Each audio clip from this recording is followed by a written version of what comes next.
Part 5. The New Understanding. The Academy was in chaos. News of Team 7's impossible victory had spread through every training hall, every dormitory, and every communication channel.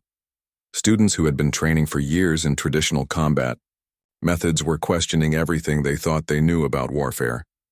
Captain Veltho stood in his office staring at the simulation data for the third time. The numbers did not lie. The 4 weakest individual fighters in the Academy had achieved a perfect victory against teams of elite warriors. "Sir," said his aide, a young Vorthak officer, "there are demands for an investigation.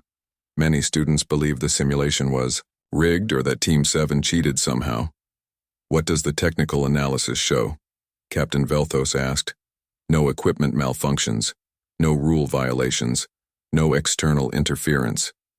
The aide's crystal face showed confusion. Team 7 simply outplayed everyone else. A communication alert chimed on the captain's desk. "Sir, you have an urgent message from Galactic Coalition Command." Captain Velthos opened the priority channel. Admiral Korvax, the Coalition's Supreme Military Commander, appeared on the holographic display. The ancient Etherean's mental presence filled the room with authority. "Captain," Admiral Korvax said, "I have received reports about unusual tactical innovations at your academy. Explain." "Admiral, one of our human students has demonstrated combat coordination abilities we have never seen before. His team achieved victory through methods that do not appear in any of our military manuals." "Show me." Captain Velthos transmitted the complete simulation recording. Admiral Korvax watched in silence as Team 7's strategy unfolded. His glowing eyes grew brighter as he processed the tactical implications. "Remarkable," the Admiral said finally. "This human has reinvented warfare itself.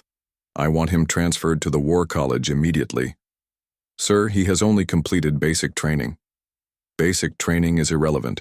This student has demonstrated strategic thinking beyond our most advanced commanders. Transfer him now. That is an order." Meanwhile, in the Academy dining hall, June sat with his teammates as hundreds of alien students stared at them. Some looked angry, others seemed confused. A few appeared genuinely curious about how the victory had been achieved. Zil-Enth approached their table, moving slowly due to his injuries from the simulation. The proud Vorthak's crystal skin was still cracked in several places. "Human," Zil-Enth said formally, "I owe you an apology." June looked up from his meal. "For what?" "I called you weak. I said you did not belong here. I was wrong." Zil-Enth's voice carried genuine respect. "You are not weak. You are something we have never encountered before." "I am still the same person I was yesterday," June replied. "No, you are not. Yesterday I thought strength meant having the biggest muscles or the sharpest claws. Today I understand that strength can mean making others around you stronger." Other students began gathering around the table. Nixara flowed closer, her silver form shimmering with nervous energy. "How did you know we would all fight each other at the central point?" she asked. June opened his notebook and showed her the tactical analysis he had prepared weeks earlier. "I studied how each species approaches problems. Vorthaks always choose direct confrontation. Nylorians rely on speed and aggression. Storm giants use overwhelming force. Ethereans try to control the battlefield with mental powers," he pointed to detailed charts in his notes. "All of these approaches work well individually, but when you put them together without coordination, they interfere with each other. Strong teams become weak when they cannot work together." Kethmore, the Etherean student, floated closer. His psychic presence felt curious rather than hostile. "But how did you coordinate 4 completely different species so effectively?" "Our minds work in totally different ways." "That is exactly why it worked," June explained. "Humans learned to work with different types of thinking because we had to. On Earth we do not all think the same way either. Some humans are good at engineering like Pipton. Others understand nature like Silwyn. Some process information like Torvik. We learned to use these differences as strengths instead of weaknesses." Torvik accessed his databanks and displayed statistics on his tablet. Human military history shows consistent use of combined specialist teams. Engineers, medics, intelligence officers, and tactical coordinators working together. Yes, June said. We call it combined arms tactics. Instead of trying to make everyone the same, we make different abilities work together. More students crowded around to listen. Word spread quickly that the human was explaining his methods freely, instead of keeping them secret. Will you teach us? Asked a small creature from the insect collective. My species is good at building things, but we are not fighters. Could we learn to work with warrior species? Before June could answer, Captain Velthos entered the dining hall with Instructor Kirillin and several other senior officers. Cadet Li Jun, the captain announced formally. Report to my office immediately. The dining hall fell silent. Students who had been asking questions stepped back nervously. Being called to the commandant's office usually meant punishment or expulsion. June stood up and followed the officers. His teammates looked worried, but he gave them a reassuring nod. In Captain Velthos's office, June found himself facing not just the academy leadership, but a holographic projection of Admiral Korvax himself. Human, Admiral Korvax said, his mental voice echoing in June's mind. You have done something unprecedented. You have changed the fundamental nature of combat at this academy. I was just trying to pass the midterm assessment, sir. You did much more than that. You have shown us a new way to think about warfare itself.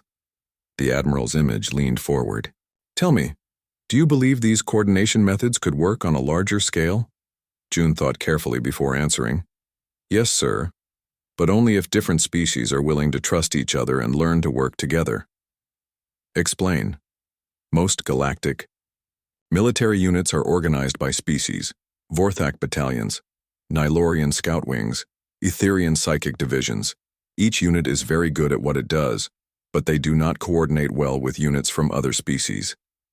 Admiral Korvax's eyes glowed. Brighter. Continue. If you mix the species together in combined units, each team would have multiple types of abilities. Engineers and warriors and medics and scouts all working together. The teams would be much more flexible and effective. Captain Velthos checked his tactical manual. This goes against 3,000 years of military doctrine. Sometimes old ways need to be changed, June said respectfully. Admiral Korvax made a decision. Cadet Li Jun, you are hereby promoted to tactical instructor and transferred to the Galactic War College. Your new assignment is to develop combined species combat doctrine for the entire coalition military. Sir, I have not even finished basic training. Basic training teaches students to fight like their species has always fought. You will teach them to fight like humans fight. Together. The holographic admiral turned to Captain Velthos. Effective. Immediately, Nexus Combat Academy will implement experimental mixed-species training units. Cadet June's teammates will serve as assistant instructors to help develop the new curriculum. Over the following weeks, the academy transformed completely. Instead of species-segregated training groups, students were mixed together in diverse teams. Vorthak's strength was paired with mechanical collective engineering. Nylorian speed was combined with Etherian psychic abilities. Garden World healing supported Storm Giant offensive power. The results were immediate and dramatic. Mixed teams consistently outperformed single-species units in every type of exercise. More importantly, students from different species began forming friendships and understanding each other's perspectives. June spent his days teaching coordination techniques to instructors from across the galaxy. His notebook had grown into a comprehensive manual on interspecies tactical cooperation. During his final week at the academy, June was approached by Zilinth, who had become one of the most effective students in the new mixed unit system. Human.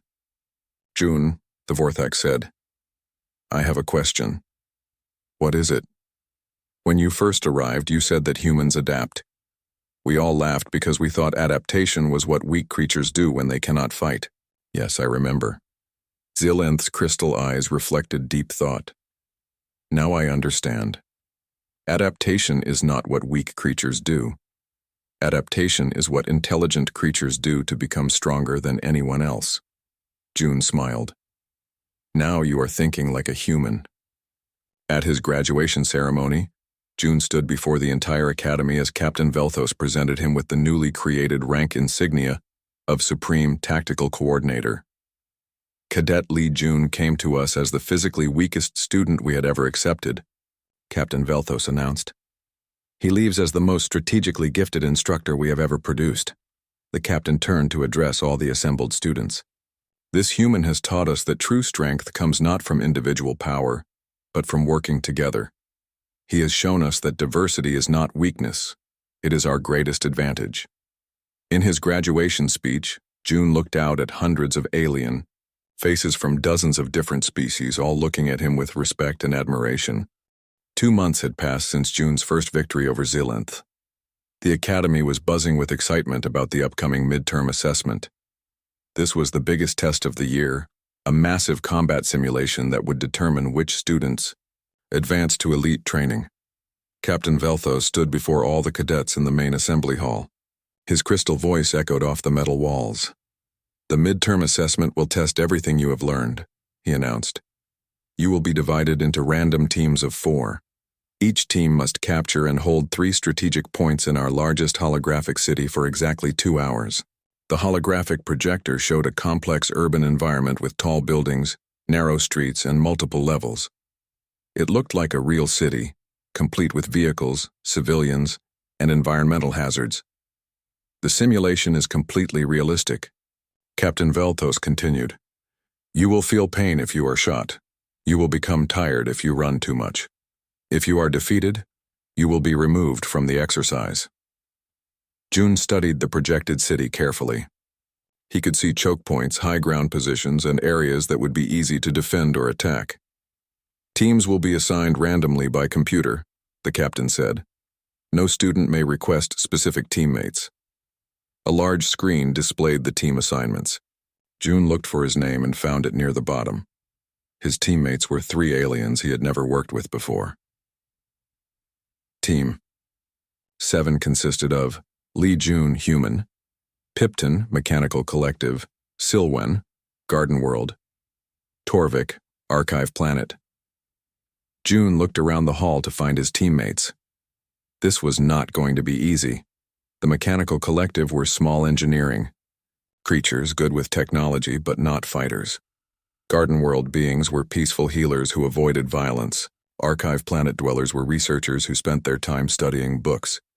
His team was made up of the Academy's least combat-ready species. Meanwhile, Team 1 had been assigned the Academy's best fighters: Zil-Enth, Vorthak, Nixara, Nylorian, Kethmore, Etherian, Draktos, Storm Giant. Captain Velthos smiled as he read the team lists. Some teams are clearly stronger than others. This reflects real military situations where you must work with whatever forces are available. After the assembly, June found his teammates in a quiet corner of the academy. They looked as worried as he felt. Pipton was barely 3 feet tall with metallic skin and multiple tool arms. He spoke in quick, nervous bursts. "This is bad, very bad. We are not fighters. We will be eliminated in the first 5 minutes." Silwen was tall and thin with green skin and vine-like hair. She had gentle eyes and spoke softly. "I do not like violence. My people are healers, not warriors. Perhaps we should ask to be excused from this test." Torvik looked like a walking library. His gray skin was covered in tattoo-like markings that were actually data storage. He carried multiple tablets and recording devices. "According to my calculations, teams with our species composition have a 0% historical success rate in combat simulations." June listened to their concerns without interrupting. When they finished talking, he pulled out his notebook. "You are right," he said. "We cannot win by fighting like the other teams fight. But that does not mean we cannot win." He opened to a page filled with diagrams of the holographic city. "I have been studying the simulation environment since it was announced. The key is not to fight better than our enemies. The key is to fight smarter." Pipton's mechanical eyes whirred as they focused on the diagrams. "You have been planning?" "For 2 weeks," June replied. "I know where every strategic point is located. I know the best routes between them, and I know how the elite teams will probably attack." He showed them detailed maps he had drawn. Team 1 will use their standard approach, overwhelming force, at the primary objective. They will capture the central strategic point first because it looks the most important. Silwen looked confused. Is it not the most important? It appears to be, June explained. But I studied the scoring system. All 3 points are worth equal value. The central point just looks impressive because it is in a tall building. Torvik checked his data tablets. That is correct. The simulation awards points based on time-controlled, not location prestige. June continued explaining his plan. While the strong teams fight each other for the obvious targets, we will capture the 3 points they ignore: the maintenance tunnel entrance, the water treatment facility, and the emergency communications tower. Pipton's tool arms clicked excitedly. Those locations would be easy to defend with proper engineering. Exactly, June said. We will use each of your natural abilities, but in ways the other teams will not expect. He turned to Pipton. You can modify the tunnel systems to create hidden passages and defensive positions. Can you also disable or redirect their technology? Yes, I can make their equipment malfunction. I can create traps and barriers. This is what my people do best. June looked at Silwen. Your healing abilities will keep us operational throughout the entire 2 hours. But can you also use your plant knowledge to understand the simulated environment? Silwen thought for a moment. The simulation includes realistic plant life. I could use root systems and growth patterns to predict underground passages. I could also accelerate plant growth to create natural barriers. Perfect, June said. He turned to Torvik. Your data processing abilities will give us real-time intelligence on enemy movements. Can you hack into the simulation's information systems? Torvik's tattoo markings glowed as he accessed his memory banks. Academic regulations permit using any skills available to team members. Information gathering and analysis are permitted. Yes, I can monitor all team communications and movement patterns. For the first time, the 3 aliens looked hopeful instead of terrified. But how do we coordinate all these abilities? Asked Silwen. June smiled. That is what humans do best. We take different specialists and make them work together as a team. The next day, the simulation began. 16 teams entered the holographic city simultaneously.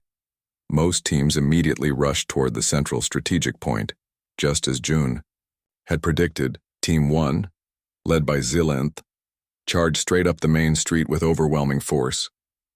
Team 2 and Team 3 converged on the same location from different directions. Within minutes, a massive battle was raging in the city center. While the elite fighters were busy destroying each other, Team 7 moved quietly through the maintenance tunnels. Pipton had modified their route during the night, creating hidden passages that did not appear on the original maps. Status report, June whispered into his communicator. First objective secured, Pipton reported from the tunnel entrance. I have installed defensive barriers and early warning systems. Any team trying to enter will face multiple automated obstacles. Second objective secured, Silwen said from the water treatment facility. I have accelerated plant growth around the perimeter. Natural camouflage makes this position nearly invisible from outside. Third objective secured, Torvik announced from the communications tower. I am monitoring all enemy team transmissions. Team 1 has captured the central point, but suffered heavy casualties. Teams 2 through 5 are regrouping for another assault. June checked his timer. 30 minutes had passed. They needed to hold their positions for 90 more minutes. Enemy team approaching tunnel entrance, Pipton reported. It is Team 4, with 2 Vorthax and a storm giant. They look angry. Let them come, June replied. Are your defenses ready? Oh yes, they will not enjoy this. Through Torvik's monitoring systems, they could hear Team 4's communications as they approached the tunnel. This should be easy, one of the Vorthax said. Just some weak species hiding underground. We will crush them quickly and move to support the main battle, replied the storm giant. But when Team 4 entered the tunnel, they found it was not as simple as expected. Pipton had turned the passage into a maze of obstacles, false floors, and mechanical traps. The powerful aliens found their strength useless against engineering puzzles. After 20 minutes of struggle, Team 4 retreated in frustration. This is taking too long, their leader complained. Let the tunnel rats hide. We will capture more valuable objectives. Similar scenes played out at the other positions. Teams that tried to attack Silwen's water facility got lost in thick vegetation and confusing plant-created passages. Teams that approached Torvik's communication tower found that their own communication systems mysteriously stopped working when they got close. With 1 hour remaining, the elite teams were exhausted from fighting each other at the central strategic point. They had been trading control of the location back and forth, suffering heavy casualties in the process. Team 1 still held the central point, but Zilenth was wounded and his team was down to half strength. Team 2 had been eliminated entirely. Teams 3 through 6 were scattered and disorganized. Status report, June requested. All positions secure. His teammates responded simultaneously. June checked the scoring display. Team 7 was in first place by a massive margin.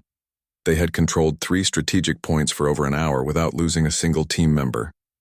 In the central city, Captain Velthos and Instructor Kira Len watched the simulation with amazement. Rear. 3 weeks had passed since June's terrible first day. Every morning he woke up early and went to the training halls before anyone else arrived.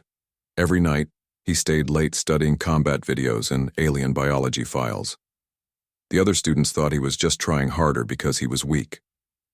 They did not know that June was learning something much more important than how to lift heavy weights or run fast. He was learning how to think like a warrior. On this morning, June entered Training Hall 7 carrying a small notebook. Inside were hundreds of observations about his classmates.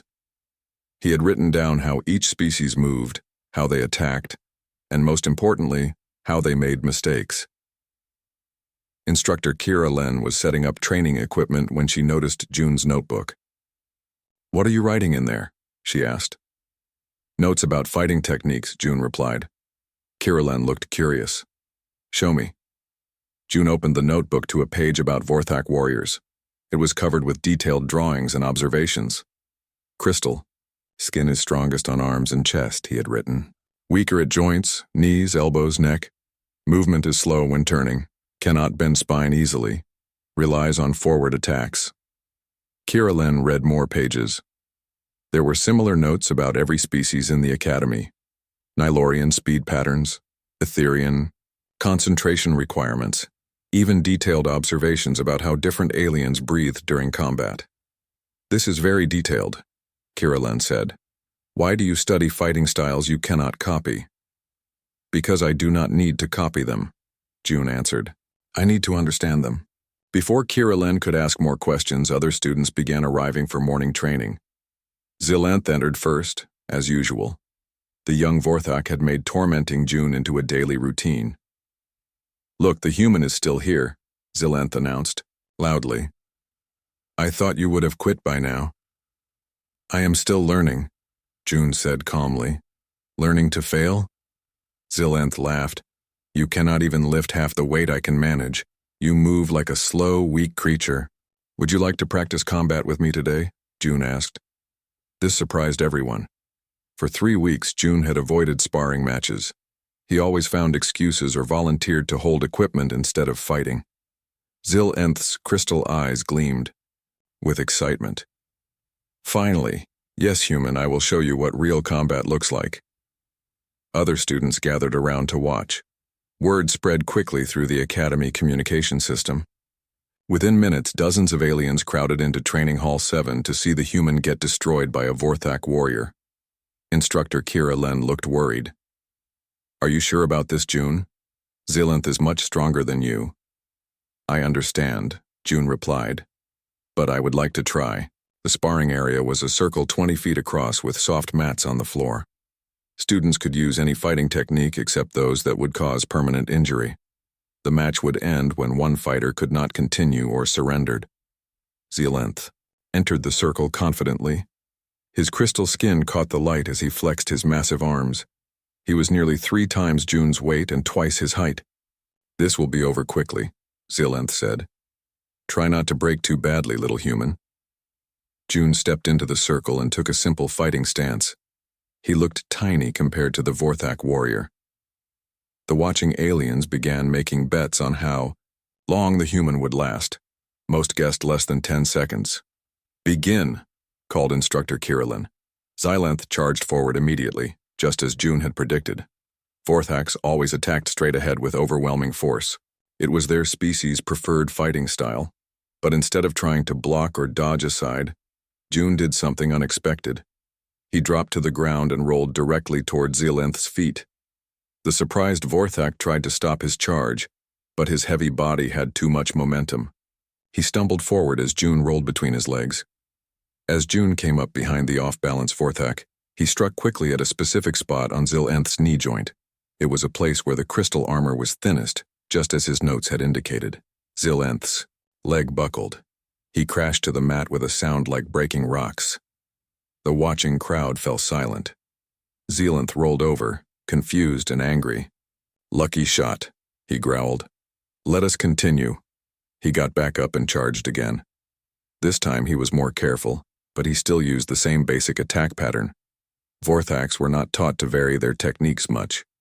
June waited until the last moment, then stepped to the side. As Xylanth passed by, June grabbed the Vorthax arm and used the alien's own momentum to throw him across the circle. Xylanth hit the mat again, even harder this time. "Impossible," someone in the crowd shouted. "How? Is the human winning?" Xylanth stood up slowly. His crystal skin was cracked in several places. For the first time, he looked uncertain. "You are using tricks," he accused. "I am using techniques," June corrected. "Would you like to continue?" The third exchange was different. Xylanth tried to be more cautious, but caution was not natural for his species. After a few seconds of circling, he lost patience and attacked again. This time, June was ready with a completely different response. He ducked under Xylanth's swing and struck the Vorthak in the side, right where his ribs connected to his spine. Another weak point from June's careful observations. Xylanth gasped and fell to one knee. "Yield," June said quietly. The proud Vorthak looked around at all the watching aliens. His species never surrendered easily. But he was hurt, confused, and completely outfought by someone he thought was weak. "I yield," Xylanth said finally. The training hall erupted in shocked conversation. A human had just defeated one of the Academy's strongest students. It seemed impossible. Instructor Kirillin helped Xylanth to his feet. The Vorthak's injuries were not serious, but his pride was badly damaged. "How?" Xylanth asked June. "You are weak. You cannot match my strength or speed. How did you defeat me?" June showed him the notebook. "I watched you fight for 3 weeks. I learned how you move, how you attack, how you think. Vorthax are strong, but you always attack the same way. You expect your enemies to try matching your strength." He pointed to the notes about Vorthak joint weaknesses. "Your crystal armor protects you from powerful attacks, but it does not protect you from precise strikes at the right places. And your size makes you slow when changing direction." Xylanth stared at the detailed observations. "You studied me like a scientist studies an animal." "Yes," June said. "That is how humans fight. We learn about our enemies. Then we find ways to beat them that do not require being stronger or faster." Word of the match spread throughout the academy within hours. Students who had ignored June now looked at him with new interest. The weak human had defeated a Vorthak warrior using only intelligence and preparation. That afternoon, a Nylorian scout named Nixara approached June in the dining hall. "I heard about your victory," she said, her liquid silver form shifting nervously. "But you could never defeat one of my kind. We are too fast for your tricks to work." "Would you like to test that theory?" June asked. Nixara agreed immediately. She was confident that her speed would make June's analytical approach useless. The second match drew an even larger crowd. News had reached the advanced training halls, and upper-level students came to watch the strange human who had beaten a Vorthak. Nixara moved like lightning in the sparring circle. She attacked from different angles, appearing and disappearing, faster than most eyes could follow. But June had spent weeks studying Nylorian movement patterns. He noticed that despite their incredible speed, Nylorians were predictable. They relied on straight-line attacks and momentum. They could not change direction easily while moving at top speed. When Nixara rushed at him, June did not try to track her movement. Instead, He threw sand from a small pouch onto the mat in a specific pattern, right where his notes said she would land. Nyxera hit the sand at full speed and lost her footing. She slid across the mat and crashed into the wall. "Yield?" June asked politely. The shocked Nylorian yielded immediately. By evening, June had been challenged by an Etherian student as well. The psychic alien was certain that mental powers would overcome any human tricks, but June had studied Etherian psychology too. He knew they needed concentration and clear sight lines to use their abilities effectively. During the match, he threw his jacket over the Etherian's head and attacked while the alien was trying to remove it. The psychic powers were useless when the Etherian could not see or focus. 3 victories in one day against 3 different species. The Academy had never seen anything like it.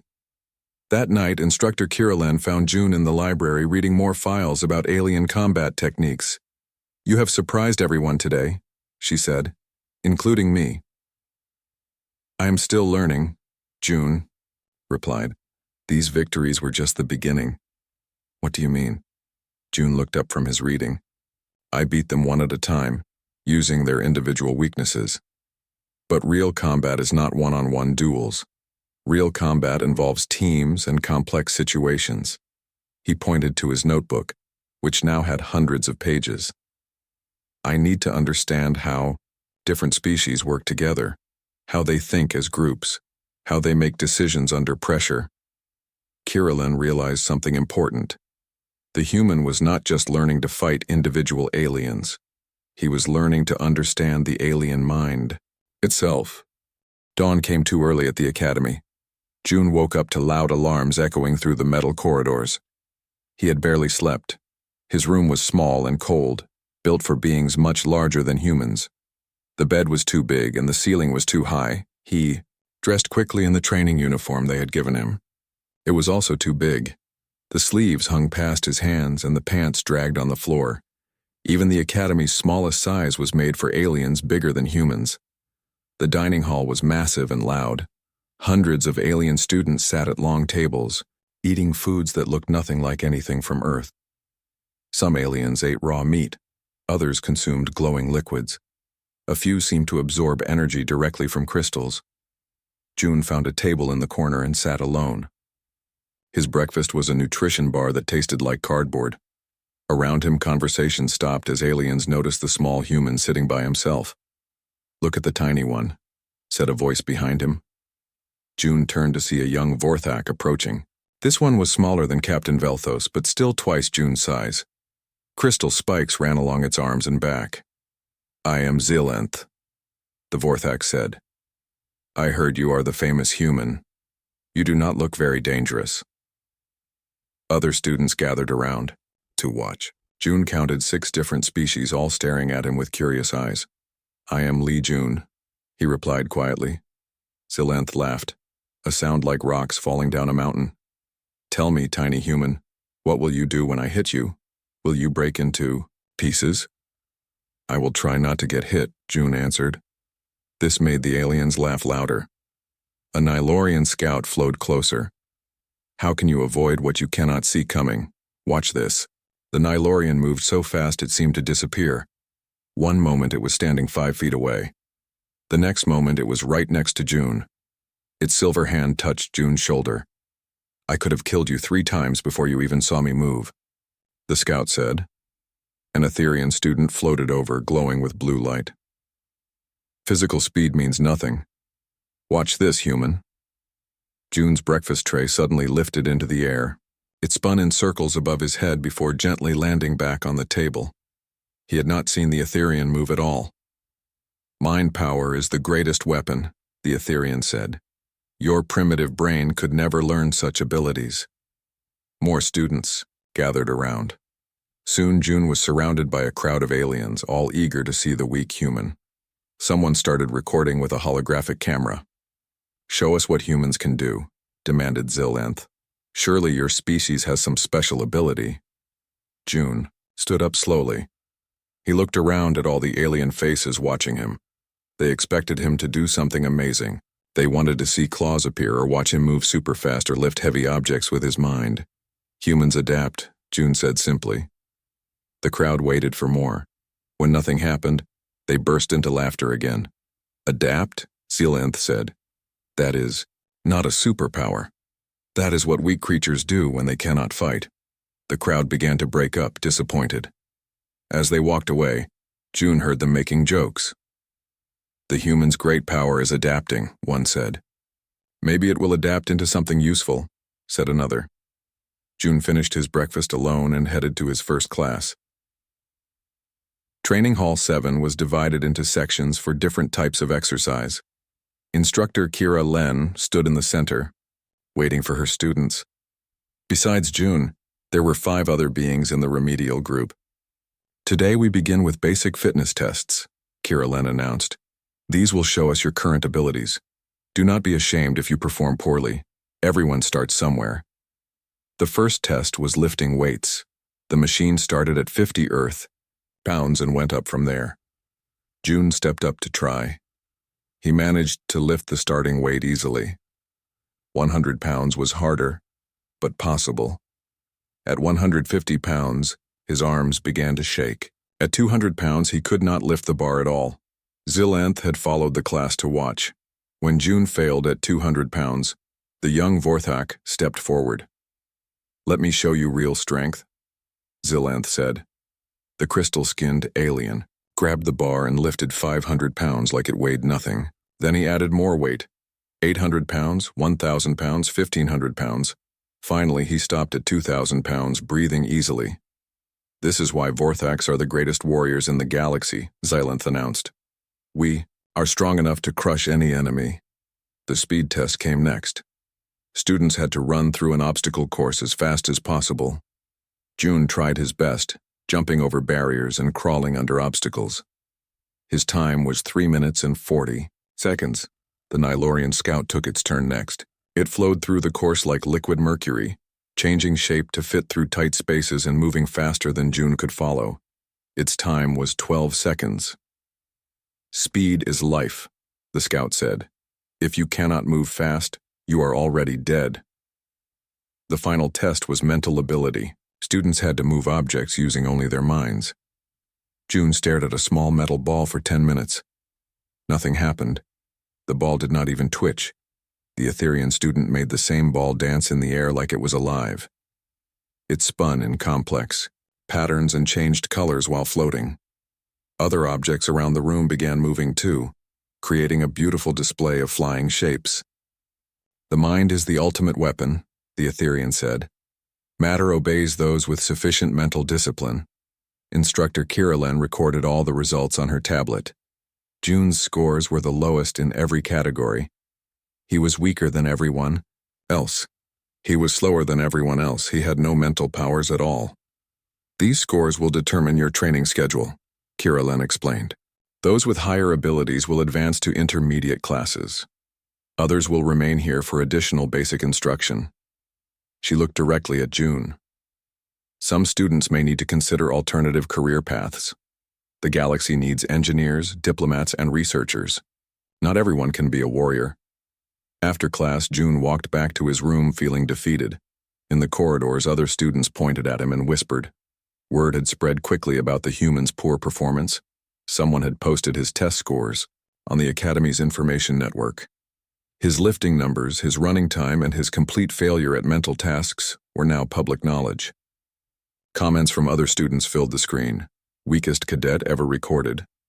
Why did they even let this creature into the Academy? Humans should stick to peaceful planets. I could defeat this human with one finger. That evening, June sat alone in his room. Through his small window, he could see other students training in the outdoor combat areas. Vorthaks practiced with massive weapons. Nylorians moved through complex acrobatic routines. Etherians meditated while objects floated around them. None of them looked like they were struggling. None of them looked like they did not belong. June opened his bag and pulled out the small Korean flag his sister had given him. He thought about home. He thought about his family. He thought about all the humans who were counting on him to prove that Earth deserved a place in the galactic community. Then, he pulled out his tablet and began reading. The Academy's library had detailed files on every species in the Coalition. Their history, their biology, their fighting techniques, their strengths, and their weaknesses. June read about Vorthak crystal formation and how it affected their joint movement. He studied Nylorian physiology and how their speed came from unique muscle fibers. He learned about Etherian brain structure and how they focus their mental energy. He read until his eyes hurt. Then he read some more. Outside his window, the other students had finished training and gone to sleep. But June kept reading. He was learning about his opponents. He was understanding their abilities. And slowly, very slowly, he began to understand their limitations too. Perhaps adapting was not such a weak ability after all. Perhaps it was time to show these aliens what human adaptation really meant. Tomorrow would bring new challenges. But tonight, June was preparing for war in the most human way possible. He was learning everything he could about his enemies. The transport ship moved slowly through space toward the massive space station. Inside the ship, Lee Jun sat quietly in his seat. He looked out the window at the huge metal structure growing bigger as they got closer. This was the Nexus Combat Academy, the most famous military school in the galaxy. June was nervous but tried not to show it. He was the first human ever sent to this place. Earth had just joined the Galactic Coalition last year. Now they wanted to see what humans could do in combat training. Around him sat 12 other beings from different planets. None of them looked like humans. Some were very tall. Others had strange skin colors. A few had extra arms or weird eyes. They all seemed much stronger than June. The biggest creature was sitting 3 seats away. It looked like a walking crystal mountain. Its skin was clear and hard like diamond. When it moved, June could hear clicking sounds. This was a Vorthak warrior. June had read about them in his files. They were 3 meters tall and could break rocks with their bare hands. Next to the Vorthak sat something that looked like liquid, silver. It kept changing shape slightly. Sometimes it looked more human-like. Other times it seemed to flow like water. This was a Nylorian scout. They could move faster than the eye could follow. They could also change their body shape to fit through small spaces. Behind June sat a creature that glowed with soft blue light. It had large eyes and thin arms. When it looked at things, they sometimes moved without being touched. This was an Etherian. They could move objects with their minds. They could also read thoughts if they tried hard enough. The ship's speakers crackled to life. Attention all cadets. We will arrive at Nexus Combat Academy in 10 minutes. Please prepare for docking. June checked his bag one more time. Inside were his Earth military records, some photos from home, and a small Korean flag his sister had given him. Everything else would be provided by the Academy. The Vorthak warrior turned to look at June. Its crystal face showed no emotion, but June could feel it studying him. You are the human, it said in a voice like grinding rocks. Yes, June replied calmly. I am Lee Jun from Earth. The crystal being made a sound that might have been laughter. You look very small and soft. Are you sure you belong at a combat academy? Some of the other aliens turned to listen. June felt their eyes on him. He had expected this. The file said most aliens thought humans were weak. I am here to learn, June said simply. The Nylorian scout shifted in its seat. When it spoke, its voice sounded like wind through metal. What weapons do humans have? Claws? Poison? Thick skin? June shook his head. We have none of those things. Then how do you fight? Asked the Etherian, its voice echoing inside June's head. We think, June answered. This made several aliens make sounds that were clearly laughter. The Vorthak shook its massive head. Thinking will not help when someone is trying to kill you. The ship shuddered as it connected to the space station. Through the windows, June could see the Academy's massive training halls. Each one was bigger than a football stadium. Lights flashed as hundreds of alien students moved through the corridors. Docking complete, announced the ship's computer. All cadets may now leave the ship. The aliens stood up first. June watched as they moved. The Vorthak had to duck to avoid hitting the ceiling. The Nylorian flowed like water toward the door. The Etherian floated slightly above the ground. June picked up his bag and followed them. He was definitely the smallest being on the ship. He was also the only one who looked like he might break if someone hit him too hard. The space station's air felt different. It was cleaner than Earth air, but somehow less alive. Gravity was slightly lighter, too. June's steps felt bouncy. A massive Vorthak in a military uniform waited for them at the docking bay. This one was even bigger than the warrior on the ship. Its crystal skin had many colors like a rainbow. Scars covered its arms and chest. "I am Captain Velthos," the giant announced. Its voice boomed through the metal corridor. "I am the commandant of this academy. You are here because your species think you might become warriors. I will decide if they are right or wrong." The captain's eyes moved over each new student. When they reached June, they stopped. Captain Velthos stared at the human for a long moment. "You are very small," the captain said finally. "Yes, sir," June replied. "Can you fight?" "I can learn to fight better, sir." Captain Velthos made a grinding noise that might have been thinking, "We shall see. Follow me." The group walked through corridors filled with alien students. June saw creatures he had never imagined. Some had 6 arms. Others had metal parts mixed with living flesh. A few looked like walking plants or living rocks. All of them stopped to stare at June as he passed. He heard whispers in languages he did not understand. But he could guess what they were saying. The human looked weak. The human looked fragile. The human did not belong here. They entered a huge hall filled with training equipment. Punching bags hung from the ceiling, but they were made for beings much larger than humans. Weight machines had settings that started at numbers higher than June could lift. Combat rings were built for fighters twice his size. "This is Training Hall 7, Captain Velthos explained. "It is for new students who need basic instruction. You will train here until you prove you can handle advanced classes."